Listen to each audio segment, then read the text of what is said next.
साथियों नमस्कार, मैं आर के अमोल आज आपको बताना चाहूँगा कि 3 जनवरी भारत की प्रथम शिक्षिका सावित्रीबाई फुले का जन्मदिन है और उन्हें आज नमन करते हुए उनकी जीवनी पर कुछ प्रकाश डालना चाहेंगे। उनका जन्म 3 जनवरी 1831 को दक्षिणी महाराष्ट्र के सतारा जिले के नाय गांव में हुआ था। उनके पिताजी का नाम खंडोजी नवसे पाटिल था और उनकी माताजी का नाम लक्ष्मीबाई था। उनके 3 भाई थे, सिद्धू जी, सखाराम और श्रीपत।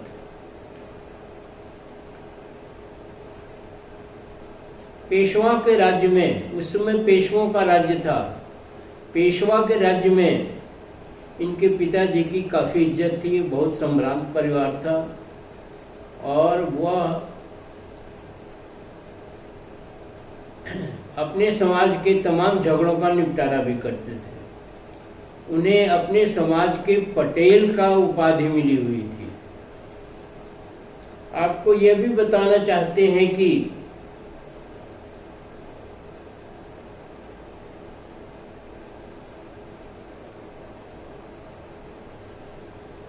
महाराष्ट्र में कुशवाहा, मौर्य, शाक्य इत्यादि और फुले इत्यादि सभी माली जाति में आते हैं। ये फूलों की खेती करते थे और कुछ अन्य खेतीबाड़ी का भी काम करते थे। पेशवाओं के राज्य में इतना अत्याचार हुआ कि लोगों की रीढ़ टूट गई, लोग त्रस्त हो गए और उनके त्रस्त होने के बाद ये जो फूले जाति है या जो जातियां बताया है हमने, ये दलित वर्ग में आ गए। आपको ये भी बताना आवश्यक है कि इसी जाति में, शाक्य में, बुद्ध, बिंबिसार और अशोक जैसे, चंद्रगुप्त मौर्य जैसे उत्तम कोटि के शासक पैदा हुए थे। परंतु पेशवाओं का अत्याचार इतना था कि ये दलितों में आ गए, ये निम्न स्तर पर आ गए। हमारा कहना है दलित तो वही होता है जिसकी शिक्षा नहीं हो पाती है, जिसका आर्थिक स्थिति खराब रहती है, जो संपन्न नहीं है। तमाम चीजें हैं जो आप जानते हैं, उन्हें ही दलित कहते हैं। सामाजिक स्तर उनका ऊंचा नहीं होता, सामाजिक रूप से उनको त्रस्त किया जाता है, नीचा रखा जाता है, उन्हें ही दलित कहते हैं। और कोई दलित नहीं है, कोई किसी तरह का वो नहीं है कि फला दलित है और फला पिछड़े हैं और फला अगड़े हैं और फला वो है। तो इस तरह से चल रहा था। सावित्रीबाई फुले जब 7 वर्ष की हुई तो उनके पिताजी और माताजी को ये चिंता सताने लगी कि अब पुत्री का विवाह कर देना चाहिए। उस समय बाल विवाह ही होता था, क्योंकि शिक्षा थी ही नहीं, किसी तरह की सामाजिक चेतना नहीं थी, तो बाल विवाह ही होता था। तो 7 वर्ष की उम्र में उनकी शादी कर दी गई। ज्योतिबा फुले की एक मौसेरी बहन शगुड़ाबाई धनकबाड़ी की रहने वाली थी, जो इनके गांव के आसपास ही था।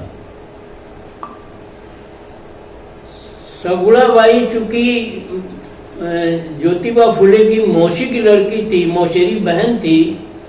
तो जो सगुड़ा बाई ने ही इस शादी को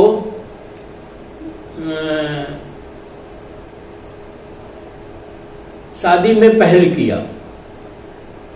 सगुड़ा बाई की रिश्तेदारी जो है वो खंडोजी राव के गांव में थी, नाय गांव में। तो वो दोनों परिवारों से परिचित थी सगुड़ा बाई, खंडोजी से भी जो सावित्रीबाई फुले के पिताजी थे, और ज्योतिबा फुले के पिताजी से भी परिचित थी। इस प्रकार उन्होंने इस शादी के लिए पहल किया और ये शादी जो है बड़े धूमधाम से संपन्न हो गई, क्योंकि खंडोजी राव नेवशे की काफी अच्छी धाक थी उस इलाके में, और वो इस समाज के एक प्रतिष्ठित व्यक्ति थे और धनवान भी थे। तो शादी बड़े धूमधाम से की गई, और शादी के पश्चात जो है सावित्रीबाई फुले अपनी ससुराल आ गई ज्योतिराव फुले के संपर्क में। ज्योतिराव फुले से शादी हुई थी। आप जानते होंगे ज्योतिराव फुले के पिताजी गोविंद थे। तो शादी के बाद कुछ दिन ऐसे ही चलता रहा, और खेती बाड़ी का काम या जो फूलों की खेती का काम था होता रहा। पेशवाओं का अत्याचार बहुत ज्यादा था। सगुड़ा बाई अंग्रेजी भी बोलती थी, अंग्रेजी की भी जानकार थी, और सगुड़ा बाई उस समय मिशनरी स्कूलों के संपर्क में भी थी। 1843 में मिशनरी स्कूल खोले उस इलाके में, उस क्षेत्र में। तो ज्योतिबा राव को उन्होंने प्रेरित करके, ज्योतिराव फुले को प्रेरित करके समझा बुझा के वहाँ मिशनरी स्कूल में उनका एडमिशन करा दिया। मिशनरी स्कूल में वो पढ़ने लगे। फिर 1848 में पूना के भेड़े हवेली में, भेड़े एक ब्राह्मणी था जिसने अपनी मकान जो है वो किराए पर दिया था, और ज्योतिराव फुले का मित्र था। उसने हवेली में अपने एक स्कूल खुलवाया, मिशन स्कूल के सहयोग से, और वहाँ शिक्षा का कार्यक्रम शुरू हो गया। पेशवाओं ने भारी विरोध किया, ब्राह्मणों ने बहुत विरोध किया इस चीज का, लेकिन वो नहीं माने, और भिड़े ने भी सहयोग किया, सगुड़ा बाई थी ही। तो इस तरह से वो स्कूल धीरे धीरे ही सही लेकिन चलने लगा। अगर देश के अंदर अंग्रेज न आए होते तो शायद पेशवाओं के अत्याचार से मुक्ति नहीं मिली होती, परंतु अंग्रेजों के शिक्षा पर काम करने, कुछ अन्य बुराइयों पर काम करने में सहयोग करने के कारण ज्योतिराव फुले धीरे धीरे अपना आंदोलन चलाने लगे जो शिक्षा के लिए था। फिर सावित्रीबाई फुले का साथ हुआ। सगुड़ा बाई और सावित्रीबाई फुले दोनों जो है उस स्कूल में शिक्षिका का काम करने लगी। यह काम ब्राह्मणों को हजम नहीं हुआ। ब्राह्मणों ने इसका भारी विरोध किया, और विरोध करके गोविंद राव जी को समझाया कि आपका लड़का सही काम नहीं कर रहा, समाज का विरोधी काम कर रहा है, और ये स्कूल वगैरह चलाने से वो नाराज थे, अंग्रेजों के साथ है। जो भी आरोप लगाए वो लगा करके और उनको घर से निकलवा दिया। कहानी लंबी है, मैं शॉर्ट में आपको बता रहा हूँ। घर से निकलवा दिया। वो उनके पिताजी ज्योतिराव फुले के पिताजी नाराज हो गए, और नाराज होकर के सावित्रीबाई फुले और ज्योतिराव फुले दोनों को घर से निकाल दिया। एक डर था, पेशवाओं के अत्याचार का एक डर था, या ब्राह्मणों के विरोध का एक डर था उनके अंदर, जिसकी वजह से ऐसा हुआ। इसी बीच एक और भी घटना घटित हुई। एक अपने ब्राह्मण मित्र के शादी में ज्योतिराव फुले बारात गए हुए थे। बारात में किसी ब्राह्मण ने, बुजुर्ग ब्राह्मण ने देख लिया कि ज्योतिराव फुले भी इसमें हैं, तो उसने भारी विरोध किया इसका, और उसने वहीं पर उन्हें अपमानित करते हुए ये कहा कि आप हम लोगों के साथ नहीं चलोगे, बिल्कुल पीछे चलोगे। खैर वो बारात से वापस आ गए और रात भर सो नहीं पाए। उस अपमान को बर्दाश्त करने की क्षमता उनकी खत्म हो गई थी। और सावित्रीबाई फुले ने भी देखा कि बहुत ही अव्यवस्थित हो चुके हैं, बहुत ही चिंतित हैं या बहुत ही दुखी हैं। सावित्रीबाई फुले ने समझाया बुझाया, और फिर सावित्रीबाई फुले ने और शिक्षा प्राप्त किया, और शिक्षा प्राप्त करके वो स्कूल का संचालन करने लगे। और ब्राह्मणों के भारी विरोध के बावजूद भी वो शिक्षा का कार्यक्रम स्कूल चलता रहा। इसी बीच एक और घटना हुई। ब्राह्मणों के एक लड़के ने सावित्रीबाई फुले पर तंज कसा और कुछ भद्दी गालियां दी, जिसकी वजह से सावित्रीबाई फुले तमतमा गई और उन्होंने उस ब्राह्मण लड़के को तमाचा भी दे दिया और ये भी धमकाया कि अब तुम्हारी जो हिम्मत है वो करो। और इसके बाद वो ब्राह्मण लड़का अपने समाज में जा कर के इस चीज़ को प्रसारित किया। वहाँ से स्कूल उनको हटाना पड़ा। उन्होंने वाध्य कर दिया कि यहाँ स्कूल नहीं चलेगा, और इस तरह की बातें आती हैं। फिर उस्मान शेख और फातिमा शेख को ये पता चलता है, तो वो लोग इनकी मदद के लिए आते हैं। उस्मान शेख ने अपनी ज़मीन दिया कि आप इस ज़मीन में विद्यालय चलाइए, क्योंकि वहाँ विद्यालय चलाने नहीं दे रहे थे। और फातिमा शेख ने शिक्षिका के रूप में सावित्रीबाई फुले के साथ काम करना स्वीकार किया और शिक्षिका बन गई। स्कूल चलने लगा। फिर भी ब्राह्मण नहीं माने, क्योंकि वहाँ पेशवाओं की दुष्टता चरम पर थी। पेशवाओं ने उनके ऊपर गंदगी फेंकना शुरू किया, फतिया कसते थे, तमाम तरह की बातें जो है वो उन्होंने किया। लेकिन उन्होंने हार नहीं मानी और उन्होंने कहा कि मैं शिक्षा का काम तो करूँगी, चाहे जितना आप लोग जो है हमें अपमानित करने की कोशिश किए। और इस तरह एक लंबी कहानी है जो उसको शॉर्ट में बता रहे हैं। उन्होंने अथक प्रयास किया शिक्षा के लिए। सरकार उस समय शिक्षा, डाक विभाग और रेलवे इत्यादि का काम जो है बहुत तेजी से कर रही थी और विकास का कार्य कर रही थी। शिक्षा पर काफी जोर था। अंग्रेजों का शिक्षा पर बहुत जोर था। मिशनरी स्कूल काफी खुल रहे थे और ये उनसे सहयोग पा रहे थे। सावित्रीबाई फुले और ज्योतिबा फुले, सगुड़ाबाई, ये सब उनसे काफी सहयोग इनको मिल रहा था शिक्षा के क्षेत्र में। और बाद में चल करके ज्योतिबा फुले को अंग्रेजों ने सम्मानित भी किया शिक्षा के क्षेत्र में कार्य करने के लिए, और ज्योतिबा फुले को भी बहुत सम्मान वो दिया। ब्राह्मणों ने इसका भी विरोध किया, क्योंकि ब्राह्मण अय्याश किस्म के थे और खुराफाती थे, तथा दलितों और पिछड़ों से उन्हें काफी चिढ़ थी। उनको वो अपना गुलाम समझते थे।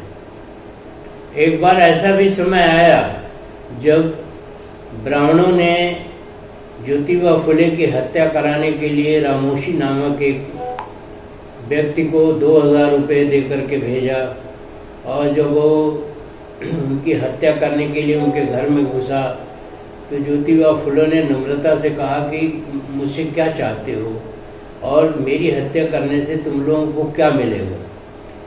ज्योतिबा फुले ने अपने अंदाज में उनको समझाया और बात उनकी समझ में आ गई और उन्होंने पूरा वाक्य बता गया और बिना हत्या के लौट गए। तो इन ब्राह्मणों ने, पेशवाओं ने तरह तरह के विघ्न डालने के बाद, अपमानित करने के बाद भी ज्योतिबा फुले और सावित्रीबाई फुले नहीं माने और शिक्षा के क्षेत्र में काम करते रहे और अंग्रेजों से उनको काफी सहायता मिलती रही। ज्योतिराव फुले को कोई संतान नहीं थी, सावित्रीबाई फुले और ज्योतिराव फुले को कोई संतान नहीं थी।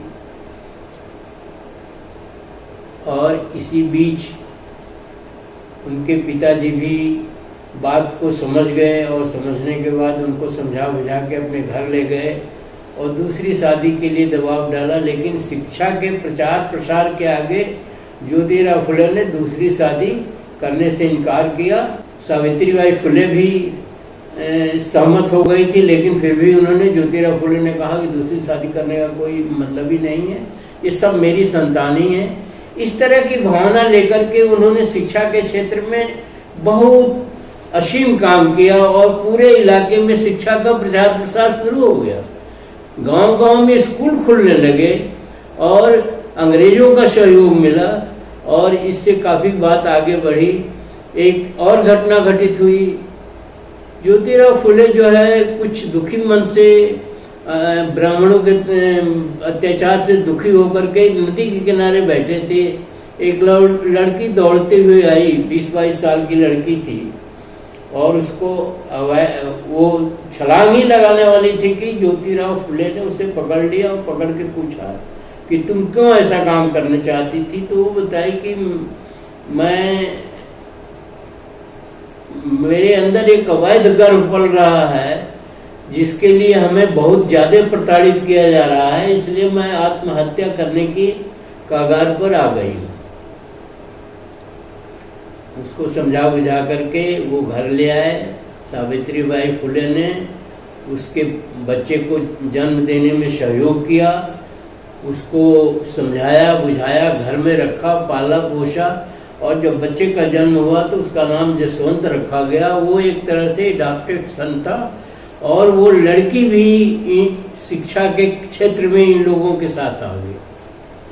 तो इस तरह से एक लंबी लड़ाई जो है ज्योतिबा फुले सावित्रीबाई फुले ने शिक्षा के लिए लड़ी और उनका मानना था कि शिक्षित हो जाने के बाद और किसी चीज की आवश्यकता नहीं है। शिक्षित अगर हो गए आप तो आप समाज के लिए, अपने लिए, पूरे देश के लिए आप बहुत कारगर सिद्ध होंगे।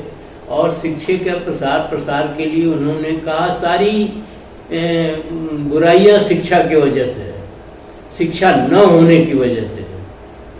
शिक्षा अगर होगी तो आप लड़ाई कारगर तरीके से लड़ सकते हैं, अन्यथा नहीं लड़ सकते। तो शिक्षा के लिए उन्होंने पूरा जीवन अपना लगा दिया और उसमें वो सफल भी हुए। अंततः 28/11/1890 को एक लंबी बीमारी के बाद ज्योतिबा फुले का परिनिर्वाण हो गया और शिक्षा के अलग को सावित्रीबाई फुले ने अकेले ही संभाला, अकेले ही चलाया। सगुड़ाबाई उनके साथ थी, फातिमा शेख थी, उस्मान शेख थे और तमाम लोग आ गए और तमाम लोगों का एक हजूम हो गया। और इसी बीच पेशवाओं का राज्य भी खत्म हो गया। फिर भी ब्राह्मणों ने काफ़ी कुछ उत्पाद किया और बहुत ज़्यादा वो मानने वाले थे ही नहीं, फिर भी उन्होंने अपना किया और अंततः उन्होंने इसमें विजय पाया, सफलता पाया। उन्होंने 2-3 किताबें भी लिखी, काव्यफुल, श्रेष्ठ धन दौलत, अंग्रेजी पढ़ो, संत इत्यादि किताबें उनकी, कविताएं और किताबें उन्होंने लिखा और अपने मिशन को पूरा अंजाम दिया। अपने मिशन में वो सफल हुई और जो उस समय बहुत ही कठिन कार्य था, आज भी कठिन है, आज भी पिछड़ों में और दलितों में शिक्षा के लिए वो ललक नहीं है जो उन्होंने उस समय जगाया, जबकि सारी परिस्थितियां विपरीत थी। 10 मार्च 1897 को सावित्रीबाई फुले का परिनिर्वाण हो गया, परंतु इतिहास के पन्नों में उनके उनके कार्य हमेशा याद किए जाते रहेंगे, इतिहास उनका ऋणी रहेगा। अंत में मैं यूँ कहूँगा कि पिछड़े और दलितों को शिक्षा के क्षेत्र में या किसी भी क्षेत्र में इनसे एक सीख लेनी चाहिए और शिक्षा का प्रचार प्रसार करके